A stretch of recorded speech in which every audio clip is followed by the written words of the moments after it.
En San Paio de Albán, no concello de Coles, en Ourense, celebrouse outro acto da campaña En galego agora e sempre, colocando unha placa conmemorativa á entrada do cemiterio en memoria de todas as persoas que ali descansan, recoñecendo o seu papel fundamental na transmisión da lingua galega e colocando tamén un epitafio en galego na tumba de Manuel de Dios, recoñecido musicólogo, como símbolo de respeto pola súa traxectoria e compromiso coa lingua e coa cultura galegas.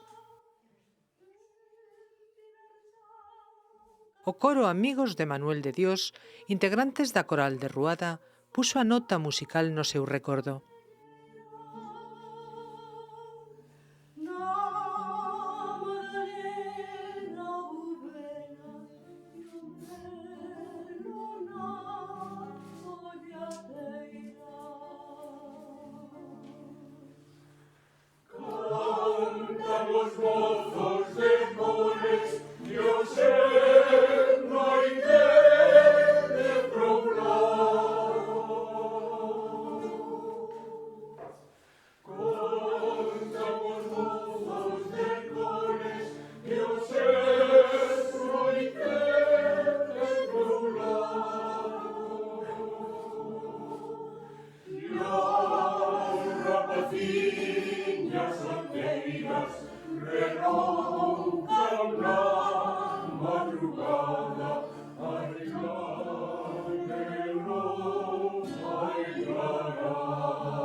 O alcalde do concello agradeceu á familia e ao público a súa asistencia a un acto que contribúe a restaurar a memoria lingüística de Galicia.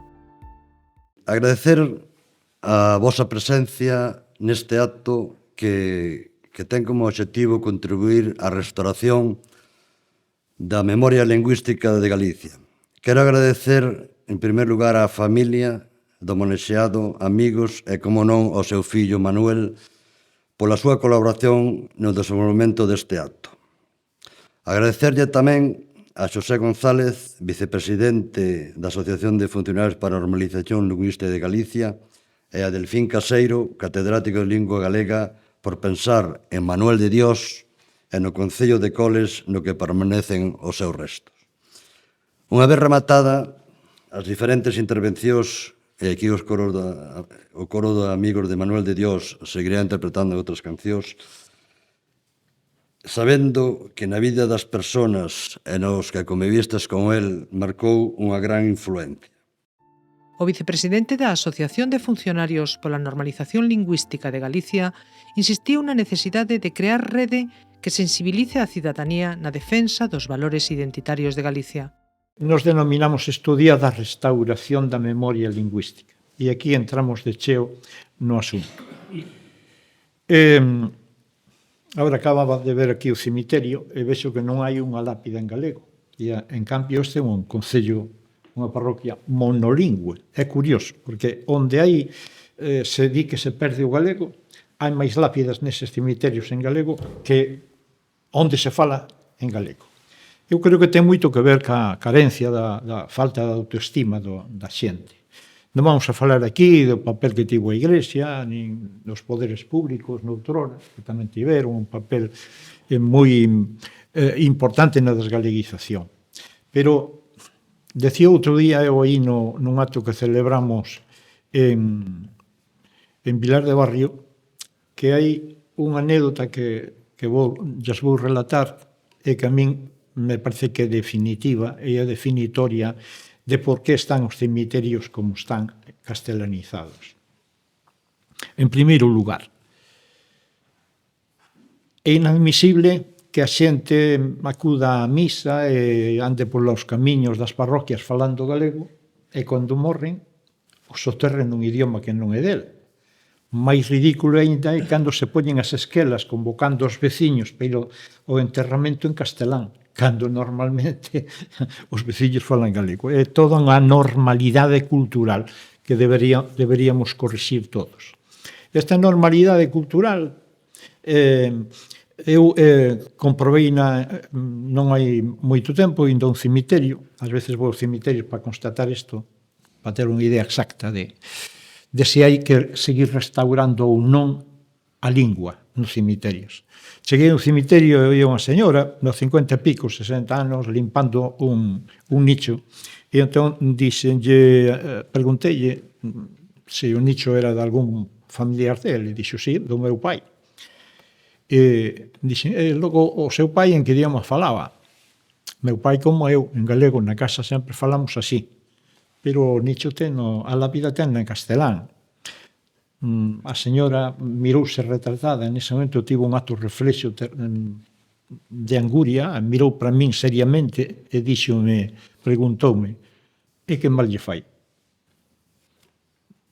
E lá como puiden, dixen, mal non me fai. Ese é un problema, obviamente, da conduta familiar. Se queren que preservar a memoria do seu pai nun idioma que non falaba ou non. Dito isto, eu non quero incordiala, E a señora entendeume e que deume unha explicación que isto é o fundamento. Mirando para outro nicho de enfronte, sinalou e dixo, ese que está aí, ríase do meu pai e dicía, cala burro, que non sabes falar o castellano. Eres un burro. E agora, ainda que estamos dentro da igrexa, vou dicir, agora jódese, porque o meu pai tamén está en castellano. A falta de autoestima, ela quixo seguir os dictados da cultura imperante, quixo que o seu pai fose igual que aquel que insultaba o seu pai polos camiños chamándolle ignorante. Polo visto o señor tiña pouca escola. Bueno, o asunto é que chamámoslle restaurar ao día por aquilo de poñer as cousas como deberan estar. Cando está mal unha cousa, restaurase. Entón, restaurar lingüísticamente este país é fundamental, porque estamos nunha parroquia onde aquí os veciños saben os nomes dos carballos, de todos os paxaros, saben, cada metro cuadrado ten un nome. No ano 70, o Instituto de Estatísticas Español contabilizou que en Galicia había 10 millóns de topónimos. Eso foi desaparecendo co aumento das cidades, onde se chantou un edificio, desapareceu o lugar de A, de B ou C, e iso está ocorrendo agora. É un patrimonio. A xente que coñece os paxaros, os regatos, os montes, os vales, que coñece todo, daquela eran prácticamente analfabetos, e moitos están soterrados aí. Pero xa quixera eu que estes que agora van aos institutos e universidades tiveran o coñecemento que tiña a xente de noutrora. Era xente que estaba identificada co territorio, ca cultura. A xente, un rapaz de agora, se ven aquí á aldea, non sabe chamarlle as cousas polo seu nome.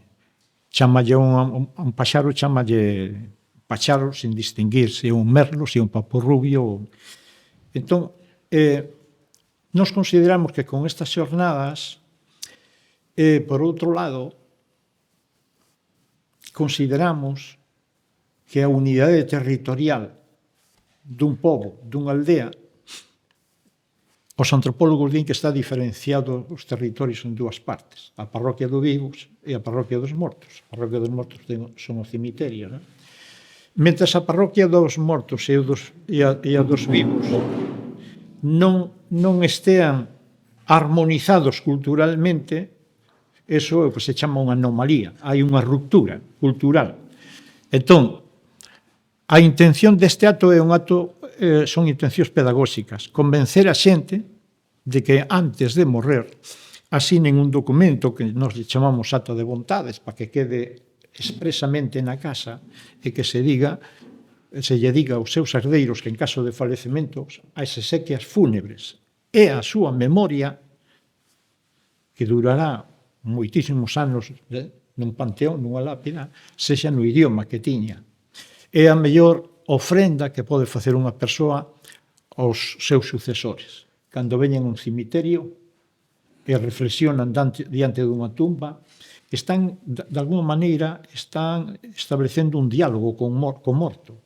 Pero o paradoxal é que están dialogando co morto con unha lápida nun idioma que non é nin a do morto, nin da quen está reflexionando, interiorizando o que foi a vida do morto. Delfín Caseiro, na súa intervención, puso de manifesto a calidade humana, intelectual e creativa de Manuel de Dios.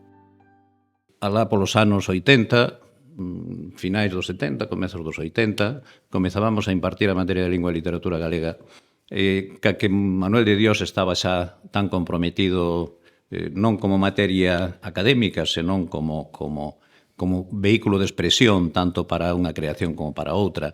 Ele era especialista en lingua castelá e literatura. A carencia de profesores preparados para a impartición daquela materia, da nova materia de lingua galega e literatura que se incorporaba ao currículo escolar, fixo que Manuel de Dios fose durante 2, 3 cursos tamén profesor de lingua galega e literatura.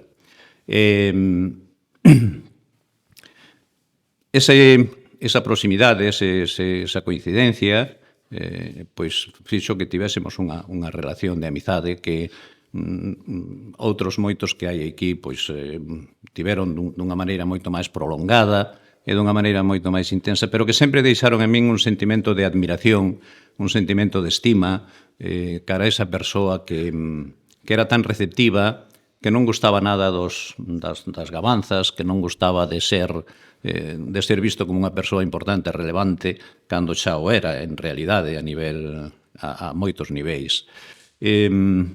Eu entendo que hai persoas que teñen o don da palabra e convértense en excelentes, magníficos escritores. Outras teñen o don da melodía, da música, fanse intérpretes, convértense en intérpretes. Manuel de Dios tiña os dous dons. Tiña o don da palabra e tiña o don da melodía, da música. Soubo combinar eses dous talentos de maneira extraordinaria, a par que ia desenvolvendo a súa actividade profesional de docente, un docente sempre comprensivo, sempre próximo, sempre ao tanto das innovacións, das novidades que ian surxindo, e que de maneira xenerosa, altruísta, fixo unha contribución tan importante á cultura, á nosa cultura e á nosa lingua, que eu creo que este recoñecemento vai máis alá do que significa unha placa, pois porque entendo que é un recoñecemento que ven coincidir no tempo ca dedicatoria do Día das Letras Galegas ao cancioneiro popular, ao que el tanto contribuiu. Manuel de Dios tivo o acerto e o saber de levar o cancioneiro popular a unha dimensión de excelencia. A Coral de Ruada, que el dirixiu durante anos, coñeceu unha etapa de esplendor e de excelencia semellante a que vivira naqueles primeiros anos da súa creación, a eses primeiros 20 anos da creación desta coral centenaria, que, por certo, acaba de ser designada co recoñecemento de Premio Otero Pedrallo do ano 2024. Esa dedicación que para Manuel de Dios non foi fácil, porque había que conciliar moitas vontades, había que conciliar moitas maneiras de ser, Aquí temos persoas que pertenceron a esa coral de Ruada e poderíannos relatar como era a actividade, como eran os ensaios, como eran as actuacións, a dedicación, ese talante que había que ter para conseguir levar a bo termo pois unha actividade totalmente altruísta como era a do coro. Un coro centenario, como digo, que levou o nome de Ourense por todo o mundo.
Na descuberta do epitafio falou Manuel de Dios Hernández, fillo de Manuel de Dios, que agradeceu o acto en memoria do seu pai.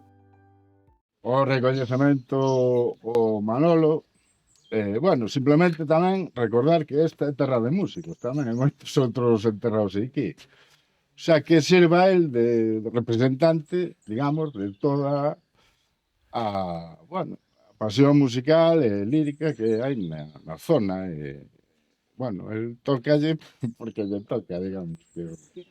É simplemente nada máis. Agradecervos a vosa presencia, o recoñecemento ao alcalde, a organización esta da lingüística e tal, e nada máis. Eso está, gracias. Vale.